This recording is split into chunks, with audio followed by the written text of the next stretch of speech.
first of all, I would want to separate the kind of moral question from the scientific question. And I would say that it's probably, um, well, we don't want to hang the one on the other because we want to recognize that the moral question is its own question. I'm not sure if answering the scientific question would answer that question or not, but the moral question is like, how should we treat animals? And I think, I'm a vegan for ethical reasons, and I think that we have treated animals very poorly, and I'm very much against like factory farming um, and so forth. And I would, if anyone wants to ask about those kinds of views as well, I'm more than happy to talk about them. But so I think that the first thing about animals is, yes, I think that animal consciousness is widespread. At least, I mean, I think it's kind of goes beyond obvious to say that it's present in mammals. Um, and some birds,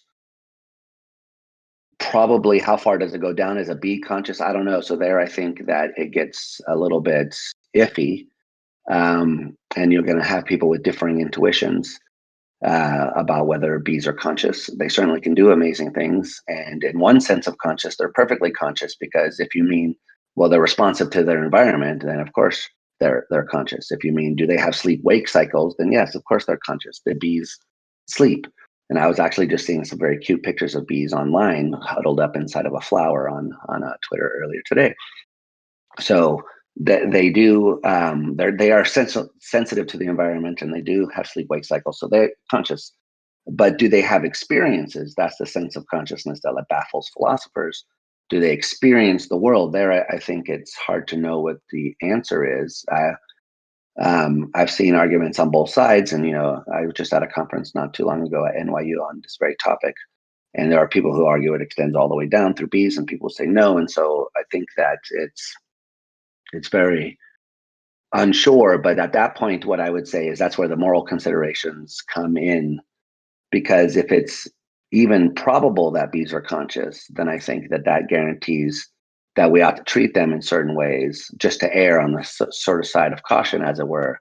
Um, so even if we don't scientifically know the answer to the question, I think that when it comes to making like horrendous mistakes, we should be cautious. And if they were conscious, and if being conscious really mattered to morality, as many people think, so like creating more suffering overall is a bad thing.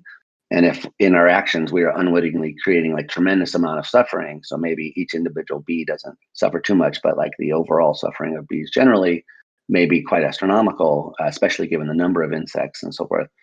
Then I think that's something we should take seriously, as a possibility that these things are suffering, even if minutely. And so that's going to say we should worry about them. Now, I don't think that's these questions about like, oh, so if so, then how many ants outweigh the life of a human? I think those kinds of questions are very counterproductive, and there may be vagueness there, to bring up a sort of point you were pressing earlier, like borderline cases where you're like, I don't know.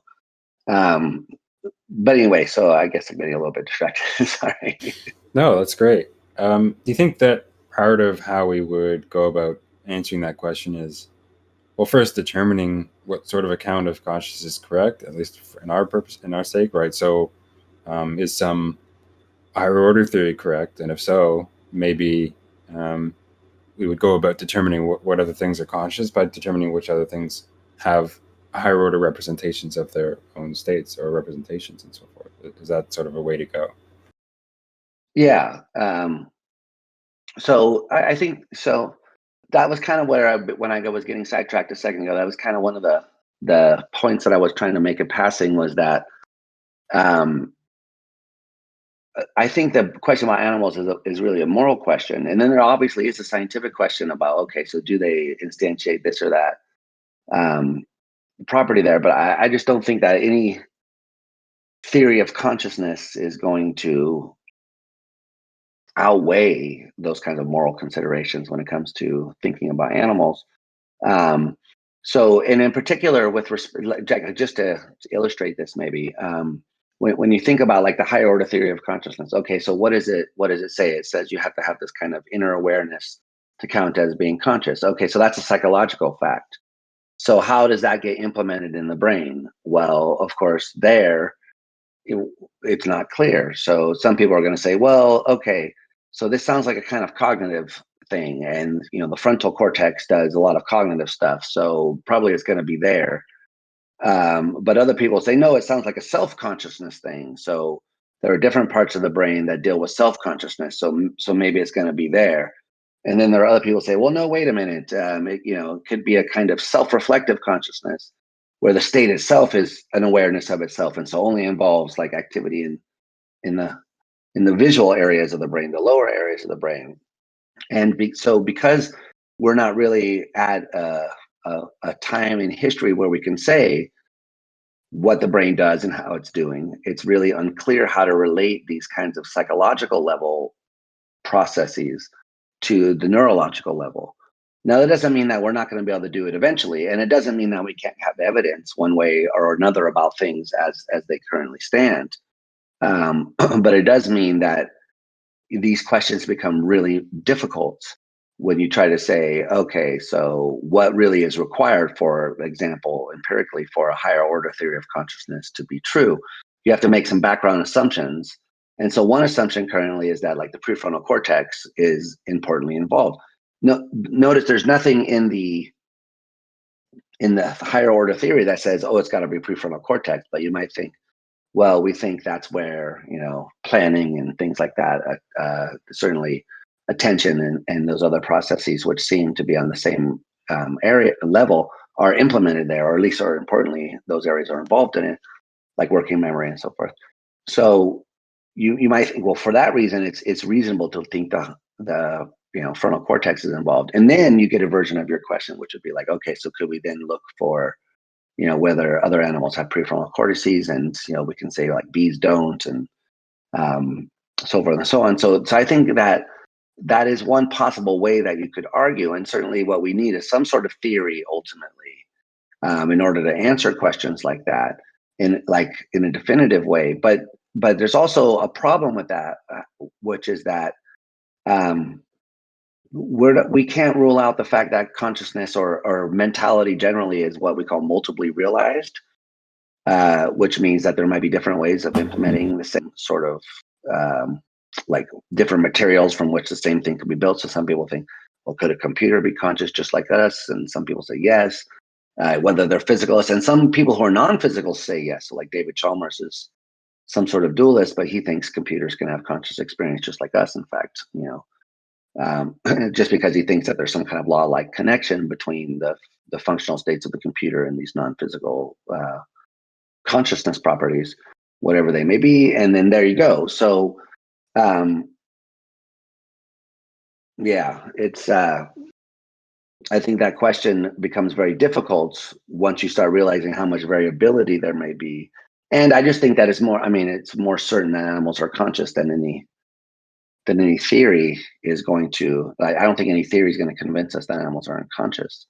But so there are some people though who think this matters a lot. So one of these guys is named Peter Carruthers, and he defends a version of the global workspace theory of consciousness, where a state is conscious when it's sort of made available to a large variety of systems in the brain, for control of action and reports and those sorts of things. And so it's got to be globally available.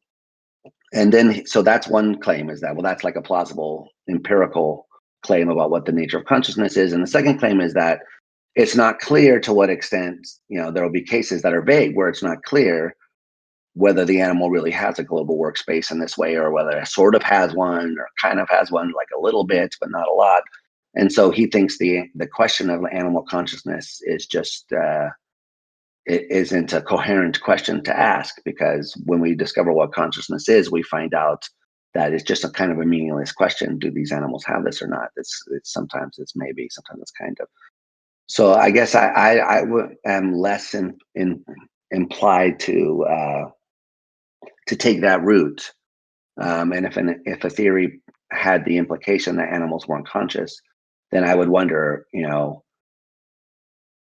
whether we had good evidence for that theory. But so some people might say, look, in humans, the prefrontal cortex is importantly involved. But that doesn't mean that that's the only way that you could have a kind of higher order awareness. Maybe you could have it in this way that doesn't involve a prefrontal cortex, like in a simpler animal with a more primitive version of this inner awareness.